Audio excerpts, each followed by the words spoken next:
Young people have speed dating to figure out who they vibe with and who they want to spend more time with. And likewise, those of us in our 30s, our 40s, our 50s, and even our early 60s have our equivalent of speed dating to figure out what we want to do when we're no longer working. And I call it mini retirements. Let's go for a walk and let's talk about it.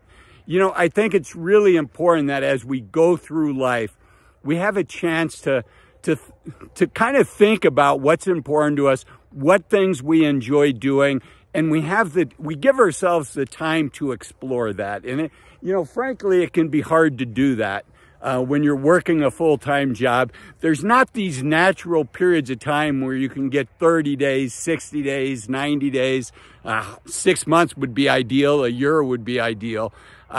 To check out, you're on one path, and is that the right path? Is that the path that you want to be on for the next 20 years? Or you can see this path ending sometime in the near future. And I think retirement is one of those transitions.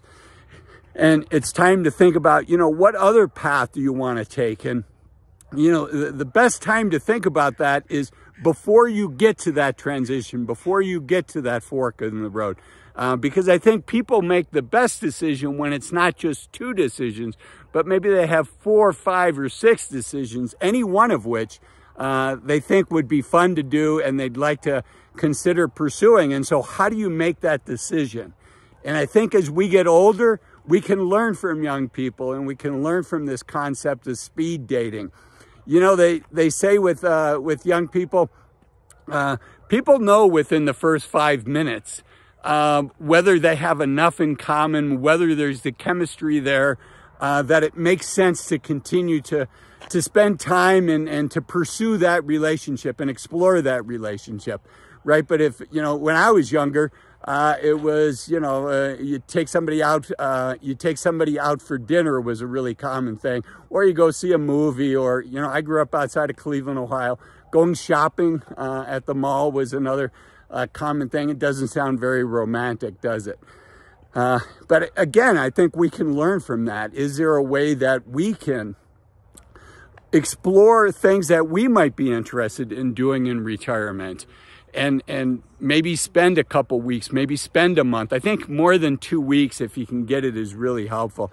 So let's say you think, you've been in a corporate job, maybe it's marketing, maybe it's copywriting, maybe it's sales, but you've always thought it'd be fun to be a high school teacher or a coach for high school kids, or, be a freelancer and actually be able to travel while you're doing things, or whatever it is, be a writer, be a YouTuber, whatever it is, and having the chance to explore that. So, the ideal thing is if you can do that within the context of your job.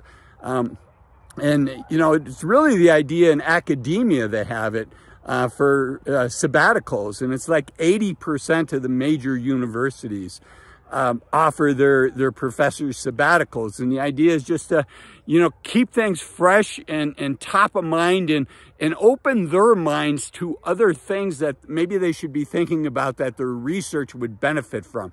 So having that time to reset and to check out other things. And I think it's not just for people in academia. I think it's for all of us, that we all can benefit from doing this type of thing. So think about, does your company offer a sabbatical, either paid or not paid?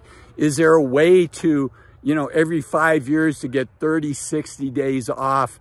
I have a friend that's also a YouTuber that talks about, he was an engineer and he was a manager, and that if his good employees came to him and said, hey, I need a little bit of time, I need to reset, that he'd be happy to consider doing that, because it's a lot easier if he has a good performer to give that person a little bit of time for them to explore, for them to reset, for them to get back mentally in the game where they can give 110, 120% for another 4 or 5 years.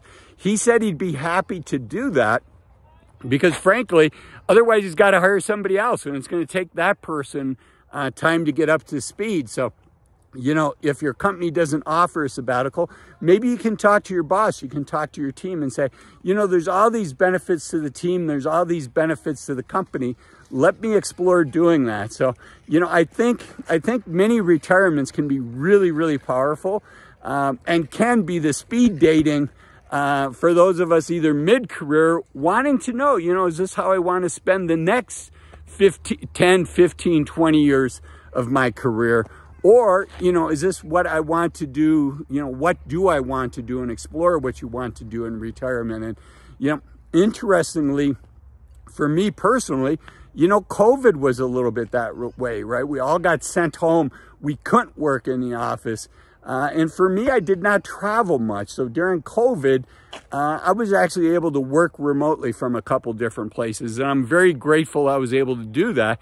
It showed me that, yes, when the time comes, when I retire, you know, I want travel to be part of that. I'd like to be geographically agnostic. I'd like to be time agnostic, right? I probably still want to be fairly challenged intellectually. I don't know as though I'll ever fully retire, but I do know that I want the freedom to be geographically agnostic, time agnostic. I want to be able to work from where I want to work, when I want to work, on the types of projects that make me excited, and with the types of people that make me excited. And frankly, during COVID, you know, the 3-year period, it's largely behind us now. But during that 3-year period, that was a great time, I think, for a lot of us to give quality thought to it.